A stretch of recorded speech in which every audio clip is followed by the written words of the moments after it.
More tire trouble over at Ford. We know that. The auto giant again announcing the big recall of all those tires and the big charge that goes along with it. Melissa Lee out to Dearborn tracking that. Also this morning, the individual responsible for filing really the first major class action lawsuit against Ford back in October of 2000. His name is Ken Moll, and he is a partner and manages Ken Moll and Associates out in Chicago, and he joins us from Chicago this morning. Ken, I want to say good morning to you. Good morning. Tell me as a lawyer how you assess the liability management of the most recent action by Ford. Well, initially, Ford and Firestone last year recalled approximately 6.5 million tires, including the Wilderness AT 15-inch tires. We felt they didn't go far enough, that it should have been a broader recall. So lawyers throughout the United States, we filed a worldwide class action lawsuit against Ford and Firestone, alleging, amongst other things, that they should broaden the recall.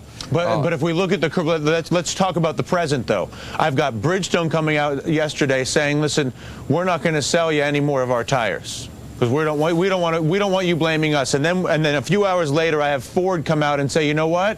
Not only do we not want to buy any more of your tires, but any of your tires that we have, we don't want them. We're going to pull them all back in and send them back to you. And again, all of this, one presumes, is done as an effort to manage liability going forward for the lawsuits that are being presented here. And my question to you is, if I'm evaluating the liability that Ford has based on the recent action, to what extent does what they're doing here with this recall either reduce their liability, add to it, or is it irrelevant to it? Well, actually, the public perception is that Firestone acted initially when in reality Ford made the decision to recall an additional 13 million tires.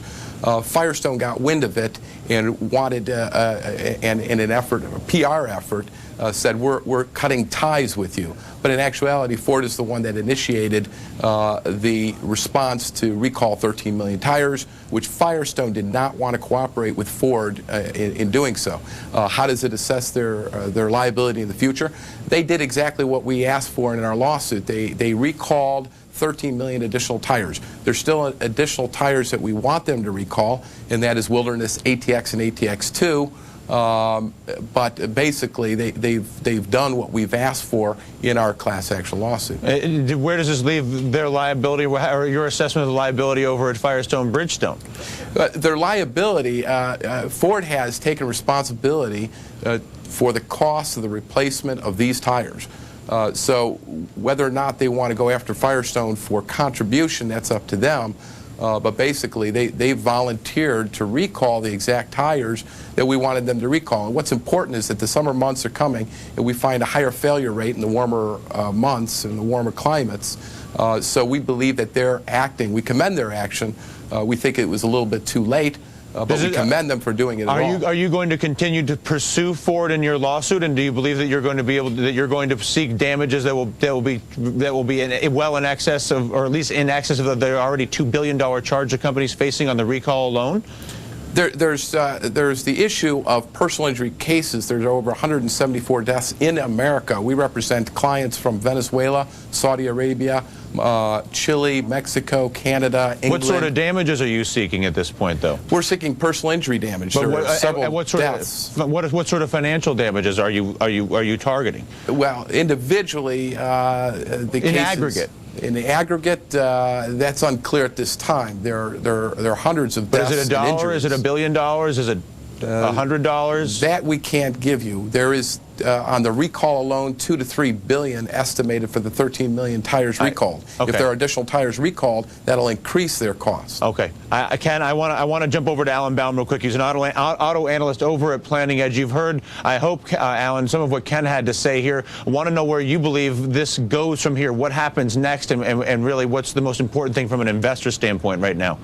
Well, clearly, Ford is trying to manage this issue and be proactive. And right now, the spin is positive from their perspective in the sense that they're, quote, looking out for the consumer. The flip side of this, of course, is that 6 months ago, they said that the tires that are now being recalled were safe based on their own investigations. And now they're turning on that. So that is a recanting of their position. And obviously, from a financial standpoint, as we've already heard this morning and in the last day or so, this is a huge financial hit in the short term. So there's difficulty in that sense. And also, perhaps even more importantly, looking forward, the sport utility market is becoming more and more competitive, and the new Explorer, which of course doesn't have these tire problems, is facing some competition and difficulty in the market. If you look at your assessment as an analyst, an auto analyst, talking to an investor, Alan, in under 30 seconds, tell me what you do with Ford and the rest of the sector right now. Well, I think in the long term, Ford is actually the strongest of the American-based, well, if we still put Daimler Chrysler in that category, big three. Chrysler with their obvious problems, GM with their longer-term product problems. Ford, however, is not, I think, a great investment play. There are probably automotive suppliers that are a better play. Fair enough. Alan, I'm going to leave it there. I'm going to thank you for your time. Thank you, sir. My pleasure. All right, Ken, I'm going to thank you as well. Appreciate it. Thank you.